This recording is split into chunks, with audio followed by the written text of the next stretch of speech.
अस्सलाम वालेकुम स्टूडेंट्स। अब हम डिस्कवरी एंड इंक्वायरी मेथड के कल हम MCQ डिस्कस कर रहे थे, तो 10 MCQ हमने डिस्कस किए थे। तो 10 MCQ आज हम डिस्कस करेंगे। वैसे क्लास का जो टाइम है वो 10 बजे है, लेकिन आज इंटरनेट काफ़ी जो तंग कर रहा है तो कनेक्ट करने में काफ़ी देर हो गई है, तो इसलिए आज क्लास लेट हो रही है। वैसे आपकी जो टाइम है वो 10 बजे है, तो इंटरनेट की वजह से थोड़ा लेट हो गया 40 मिनट।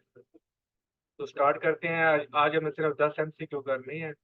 तो कल हम नया टीचिंग मेथड को हम डिस्कस करेंगे, और आपको नई PDF फाइल नोट्स की वो आपसे शेयर की जाएगी। इस PDF फाइल में ये काफ़ी अब हैवी हो गई है, तो अब इसमें मैं मज़ीद चीज़ें ऐड नहीं करूँगा। तो अब पार्ट 2 हम इसका जो नोट्स का वो आपको मिल जाएगा।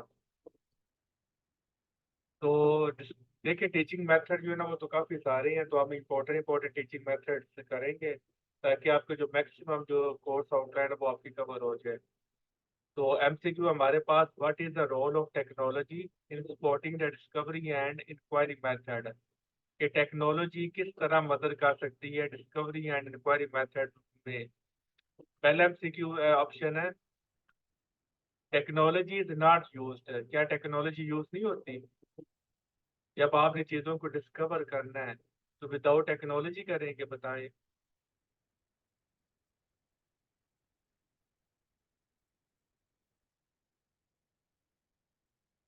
अरुसा और प्रिया बताएं, विदाउट टेक्नोलॉजी आप डिस्कवर करेंगे?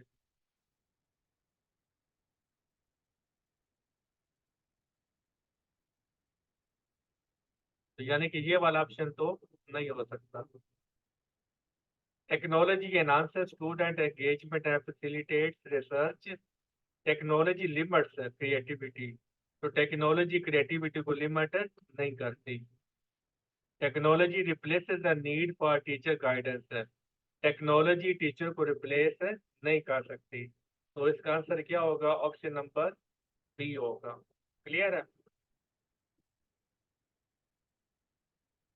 अब देखिए, सारे ऑप्शन जब आप पढ़ेंगे तो फिर आप रिजल्ट तक पहुंचने में आसान रह जाएंगे। तो इसलिए मैं आपसे कहता हूँ कि चारों के चारों ऑप्शन आपने पेडागोजी के लाजमी पढ़नी है। MCQ नंबर 12 है, which of the following is an essential skill that student develop through the discovery and inquiry method. तो इसका आंसर वैसे आपको शो हो गया, चलें ठीक है। तो एसेंशियल जो स्किल है वो क्यों कौन सी डेवलप होती है? मेमोराइजेशन रट्टा? नो। पैसिव लर्निंग, ये भी रट्टा होता है? No. Critical thinking, rote, repetition?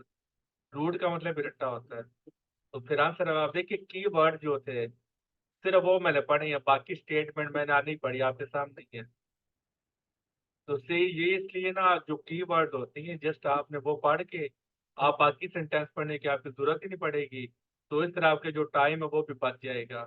तो वो जो टाइम बच जाएगा वो आप किसी और MCQ पे अच्छी तरह से लगा सकती हैं। तो इसका आंसर है C, critical thinking and problem solving techniques.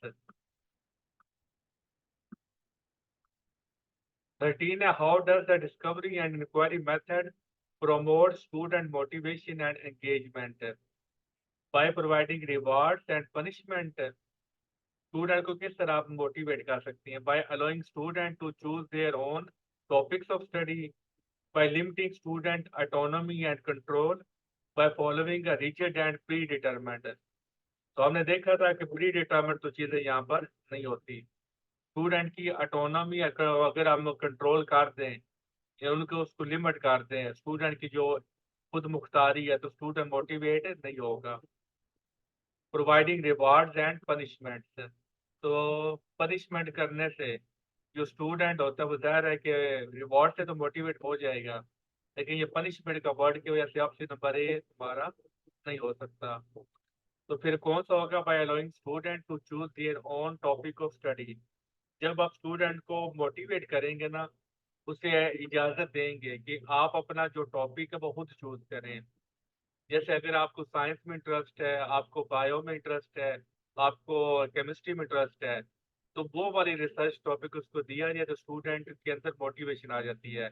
अब एक स्टूडेंट को बायो में इंटरेस्ट ही नहीं है और आप बायो से रिलेटेड उसको रिसर्च टॉपिक दे दें, तो फिर वो उसमें कोई उसको मोटिवेशन नहीं मिलेगी, उससे इंटरेस्ट के साथ वो काम नहीं कर सकता। क्लियर है?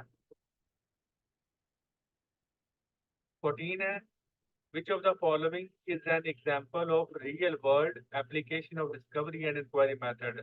तो रियल वर्ल्ड जो एप्लीकेशन है वो हमने बतानी है कि डिस्कवरी इंक्वायरी मेथड की कौन सी है। Conducting scientific research in a laboratory, attending a lecture and taking notes, notes यहाँ पर टेकिंग नहीं किए जाते। मेमोराइजेशन रट्टा, no. Following a step by step procedure in a textbook, तो ये भी नहीं हो सकता। तो इसका बेस्ट आंसर पे क्या होगा? Conducting scientific research in a laboratory, lab में जो हम रिसर्च करते हैं।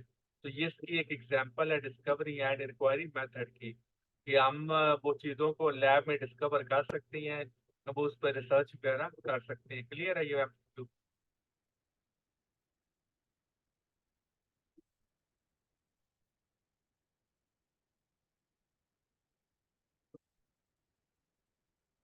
फिफ्टीन है, what is the relationship between the discovery and inquiry method and problem based learning? दोनों में डिफरेंस क्या है? नहीं सॉरी, रिलेशनशिप क्या है?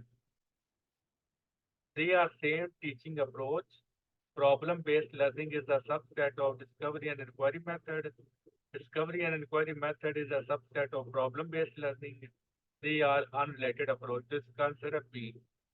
जो प्रॉब्लम बेस्ड लर्निंग है, ये हिस्सा है, किसका हिस्सा है? डिस्कवरी एंड इंक्वायरी मेथड का ये पार्ट है। तो ये आपकी वो कंसेप्ट है, वो मतलब इसको आपने याद रखना है कि जो प्रॉब्लम बेस्ड और जो लर्निंग होती है, ये part of discovery and inquiry method होता है।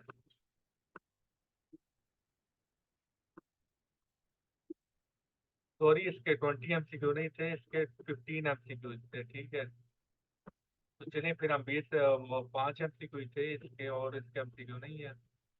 तो कल इंशाल्लाह आपकी अगर इंटरनेट ने धोखा ना दिया तो कल आपकी क्लास 10 बजे होगी, और कल हम नया टीचिंग मेथड हम स्टडी करेंगे। ठीक है, तो कोई सवाल है तो वो आप पूछ लें, अदरवाइज फिर मीटिंग एड करते हैं। मेरा ख्याल था कि 10 MCQ, लेकिन ये 5 है। इन्होंने तो कल ही हो जाना। यस नो में रिप्लाई कर दे ताकि मैं मीटिंग एड करूँ।